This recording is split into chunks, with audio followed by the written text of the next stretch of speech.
And the other thing is, I really believe in, let's say, helping people find their own path to building their business. So instead of me coming across and me trying to be the expert of you and telling you, I did something this way, so you should do it this way, I do really believe that we're all meant to build our business in our own unique way based on our strengths, our passions, the things that we enjoy doing, also who our ideal client is and who we're trying to reach. Hmm. So one of the things that I'm really passionate about is helping you learn how to listen to and trust your own intuition when it comes to building your business so that you don't feel that you have to always be going to someone else for the answers and instead Mm. go to yourself for the answers.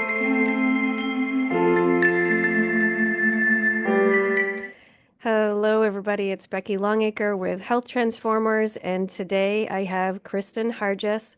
She is a chiropractic doctor, gone health coach, gone business mentor. I'm happy to have her on the show. I can personally testify as to her quality of service. Welcome, Kristin. Hey, Becky, I'm very excited to be here with you. So tell me a little bit about your experience working as an employed chiropractic doctor. What were the good things and what were the bad things? Yes. So let me reflect back. So after I graduated from chiropractic school, I had gotten a position that I was very excited about. Actually, I had much more of a focus on nutrition. So I had gotten hired to come and work for a doctor in California. And I was in Iowa at the time, had just finished chiropractic school. So they were bringing me out to potentially take over her. Largely it was a nutrition or kind of like nutrition functional medicine clinic, tiny bit of chiropractic, but mostly it was doing nutrition and functional medicine. And I got out to that position and I did learn a lot. I learned a lot as far as like the technique she used and how she worked with people and all that. But um, it ended up, it was kind of a weird position where um, she was being told by a business partner that she should work her way out of the business. Mm, And I was supposed to take over the business, but she didn't really truly want that to happen. So there was a lot of like awkwardness. And mm, so I was there for a number of months and then ended up leaving just because it just was not the right situation. mhm, So, and that kind of was not happening what I thought was going to happen. So, I ended up taking another position, moved across the country to Florida, worked with another doctor who did a totally different technique. Once again, mostly nutrition. Here I was doing maybe it was like 50-50 nutrition and chiropractic, and learned a whole new nutrition technique, um, and had come into the practice when she had left on maternity leave, was taking over like all of her patients.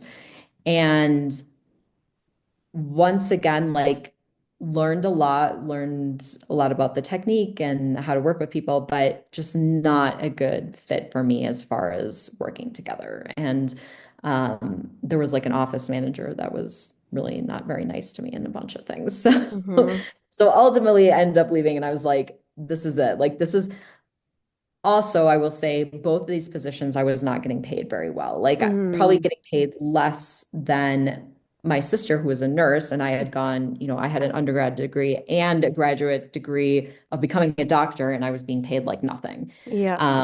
Definitely couldn't pay any money on my student loans, like none of that. And so, I mean, I was barely making any money and I really hated the positions that I was in. Mhm, And so I decided to start my own business. mhm, I had moved back to Wisconsin. I started a chiropractic and nutrition business. I rented a room from another chiropractor actually that I knew, and I was working out of that room, working with patients. Um, and I did enjoy that, but I was still kind of trying to find my way and how I wanted to work with people because I had been taught by other people, but didn't really have like my own technique and way of working with people yet. So I feel like that, along with the fact that I didn't want to stay in Wisconsin, probably long term, made me start looking at how could I build a business that was a little more location independent.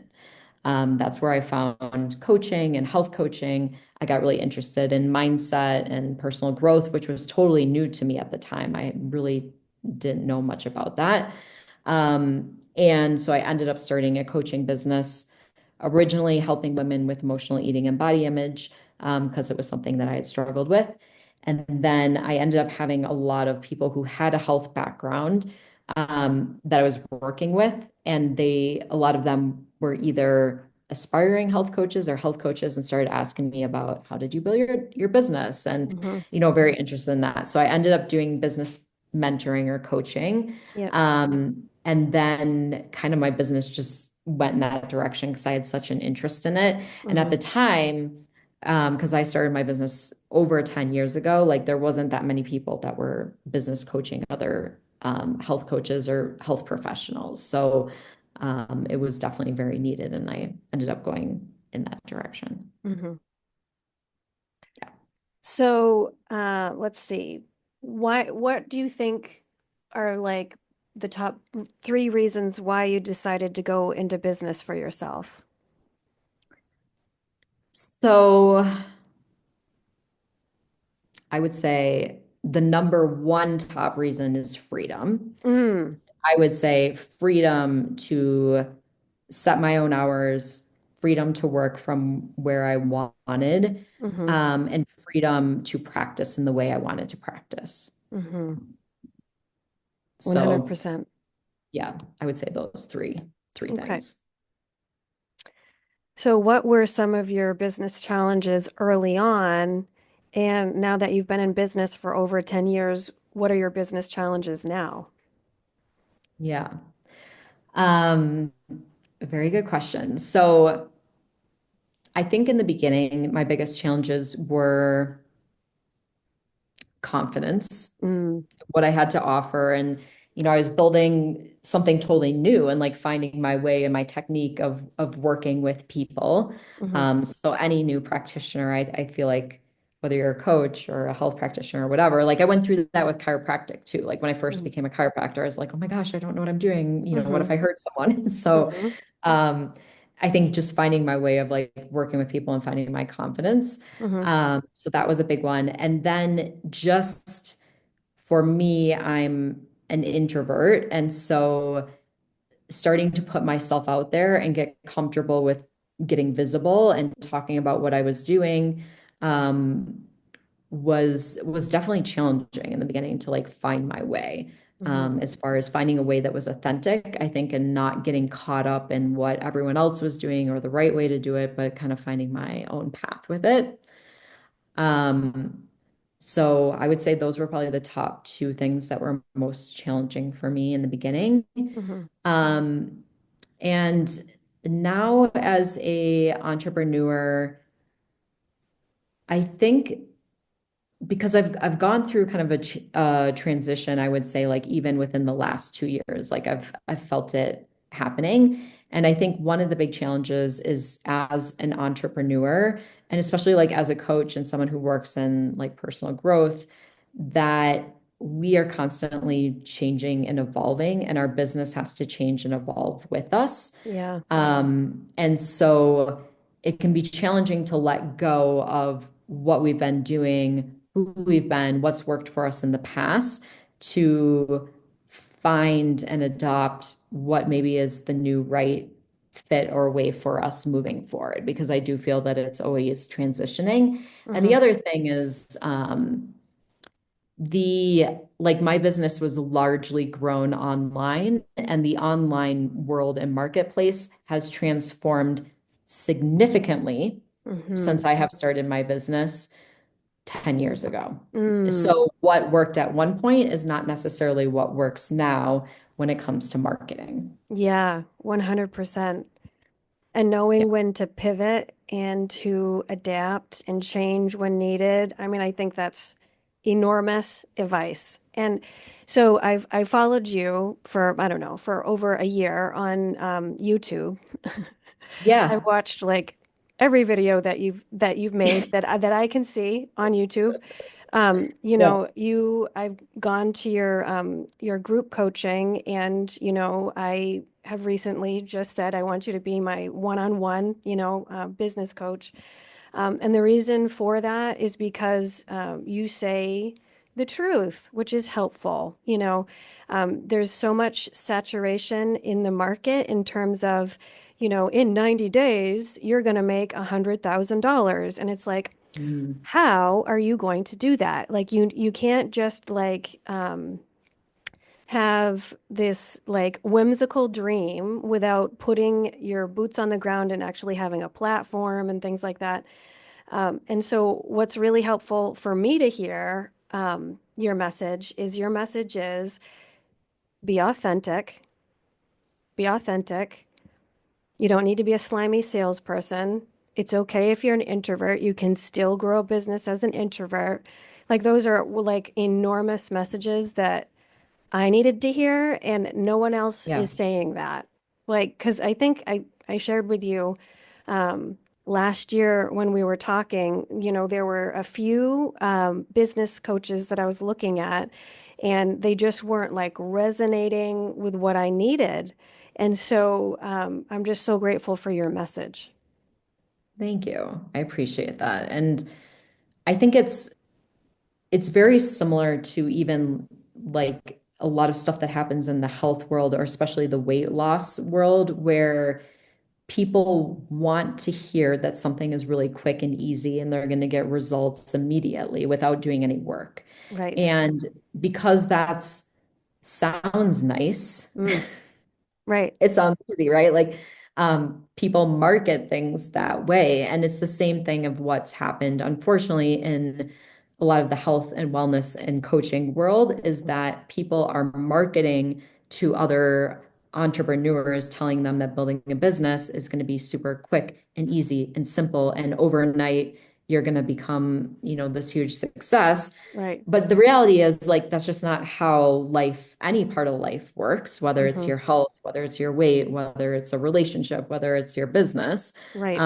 Like, it takes time. You have to put in the work, and Hmm. there's a lot of trial and error that goes into it. So I think, unfortunately, there's a lot of people, for the sake of trying to sell something, they're Yeah. not being truthful or transparent about the reality. 100%. And what I need as someone that actually wants to grow in my business is I need someone to be pragmatic and realistic, Yeah. That's helpful. Yes. Yes. Yes. It's helpful. Yeah. Um, can you describe your ideal client? Yes. So I work with, let's say, a lot of people who have a health background. Some people who've made a transition from maybe something that's more like business into health, a lot of times through their own personal experience, who are wanting to start their own coaching or wellness business, and looking for someone to help them with that step by Mhm. step. And the other thing, a lot of my clients as well are introverts. So I'm Mm, an introvert, and I think when it comes to marketing, we have to kind of find our own way of doing things. So mhm, people who are introverted have an interest and passion for health and wellness and are looking to start their own business that is really purposeful for them. mhm. Um, do you tend mostly to women?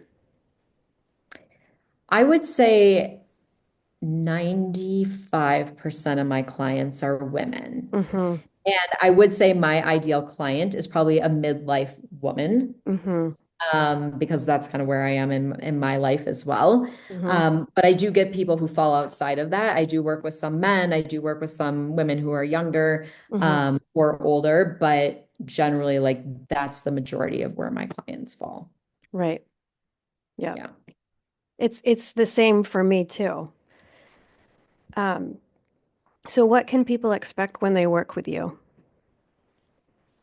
So they can expect that I will be truthful Mm, and real. And the other thing is, I really believe in let's say, helping people find their own path to building their business. So instead of me coming across and me trying to be the expert of you and telling you, I did something this way, so you should do it this way, I do really believe that we're all meant to build our business in our own unique way based on our strengths, our passions, the things that we enjoy doing, also who our ideal client is and who we're trying to reach. Hmm. So one of the things that I'm really passionate about is helping you learn how to listen to and trust your own intuition when it comes to building your business so that you don't feel that you have to always be going to someone else for the answers and instead Mm. can go to yourself for the answers. Mm. Um, because that's a huge thing I had to learn as well, where I would hire other like mentors or coaches or whatever, and I would think like they had some magical answers for me to help me build my business. Hmm. And one of the big, huge realizations I had is like, I have all the answers within Yep. me. It can 100%. be, it's of course helpful to get feedback and have accountability. And, sometimes there is a lot of like logical steps, especially in beginning a business, like as far as kind of the logical things to do. But ultimately, we have a lot of the answers within ourselves. And I think it's really beneficial in all areas of your life if you start recognizing how to tap into your intuition and follow that. 100%. So you're essentially trying to work yourself out of a job Yeah. Yes. so that we're independent. I'm the same Yes. way. I'm the same The idea. way. I'm Yep. in the end, I'm trying to work myself out of a job so that my clients know how to take care of themselves. Yeah. Yeah. And that's an effective coach, 100%. Yeah. Yeah. And I mean, that's a huge reason why we have such a problem in the current medical model Mm, because it's all based on like keeping people dependent on going back to the doctor for pills or whatever, as opposed to empowering people and actually teaching them what they can do to be healthy. right. So, And it's and the difference. So one of my clients and I were talking about the difference between therapy and coaching because mm, I do with personal development as well. And the difference is I am trying to work myself out of a job. You can go to a therapist until the day you die without making any progress, right? And the whole point of hiring a coach is that you get progress, you get results.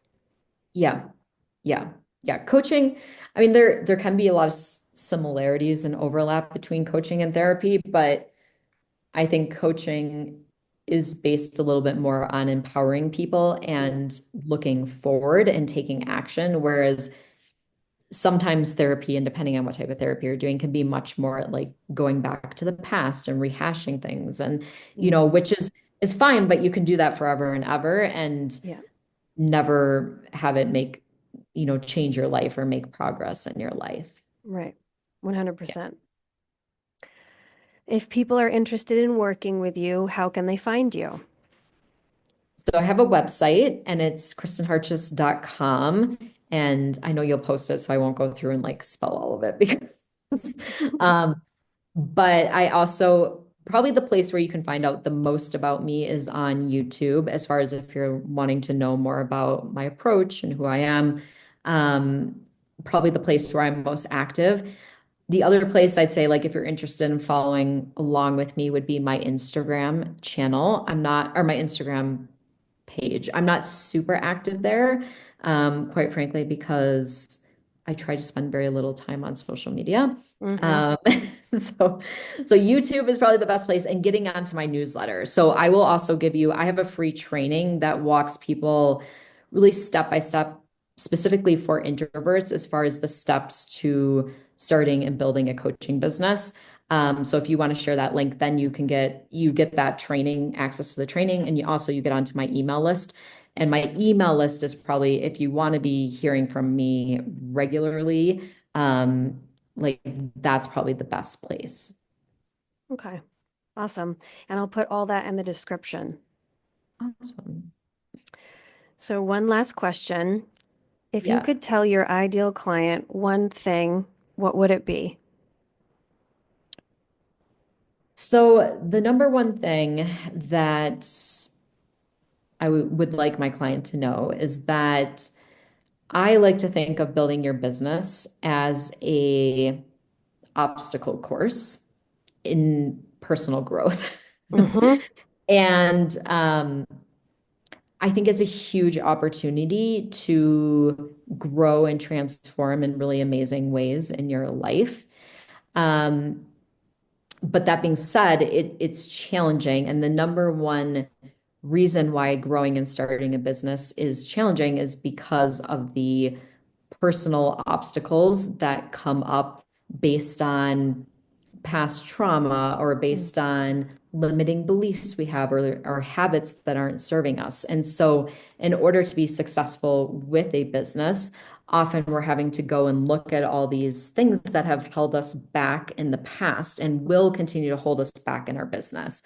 And so, you really have to be willing to do that the work and to look deeply into yourself and be willing to make changes in order to be successful in your business. And so I don't see building a business as some destination that you're trying to get to, but really a never ending and evolving journey. As you can see, like I'm 10 years into having a business and I'm still changing and evolving and growing and coming across things that I find challenging and having to work through those things and growing through that process. So I think this is why a lot of people quit or don't start businesses or they kind of start and then they just stop is because they're not aware of it or they're not willing to do that work. And so I think if you want to have a business and you want to be successful at your business, you have to know that it's going to be hard and you're going to have to do the personal growth work. But also, and this isn't to discourage anyone, this is being said because when you are willing to do that work, Mm-hmm. it's will change you in your life. Mm-hmm. So I think it's totally worth it. And if you're being called to build a business, it's for a reason. It's because it's a path and a journey that you're meant to go on because you're meant to learn certain things or grow in certain ways that will benefit not only your business, but all of your life. 100%. I think that is 100% true. Um, you say that a lot on your YouTube videos, just Mm, the importance of personal development in launching a business, first of all, because we have to move through imposter syndrome and self-doubt and can I do this? And then maintaining the business and growing the business, there are different layers you have to go through yeah, in terms of, achieving the next level, getting a bigger scope and things like that. definitely. Yeah. Kristin Hartjes, thank you so much for joining us. Yeah, you're welcome, Becky. It was a pleasure, and I'm always excited to speak with you and speak about building a business because it's a good journey. It's a wonderful journey.